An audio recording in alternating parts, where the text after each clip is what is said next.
মহান রব্বুল আলমিনের অশেষ মেহেরবানিতে আপনাদের দোয়ায় এবং সংশ্লিষ্ট সবার সর্বোচ্চ আন্তরিকতা ও পেশাদারিত্বের ফলে এবছর আমাদের হজ ব্যবস্থাপনায় সাফল্য এসেছে।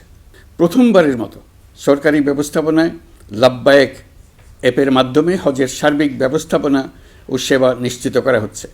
কোরবানির ঈদে আরও একটি গুরুত্বপূর্ণ বিষয় হলো পরিষ্কার পরিচ্ছন্নতা। আমি দেশবাসীর প্রতি আকুল আহ্বান জানাই, আপনারা সকলে পরিবেশ পরিচ্ছন্ন রাখতে সমবেতভাবে এগিয়ে আসবেন। বিশেষ করে তরুণ তরুণীদেরকে এই বিষয়ে দৃষ্টি আকর্ষণ করছি। এবছর যারা হজ ব্রত পালন করছেন তাদের প্রত্যেককে জানাচ্ছি আন্তরিক শুভেচ্ছা ও অভিনন্দন। মহান রব্বুল আলমিনের অশেষ মেহেরবানিতে আপনাদের দোয়ায় এবং সংশ্লিষ্ট সবার সর্বোচ্চ আন্তরিকতা ও পেশাদারিত্বের ফলে এবছর আমাদের হজ ব্যবস্থাপনায় সাফল্য এসেছে। প্রথমবারের মতো সরকারি ব্যবস্থাপনায় লাব্বায়েক অ্যাপের মাধ্যমে হজের সার্বিক ব্যবস্থাপনা ও সেবা নিশ্চিত করা হচ্ছে।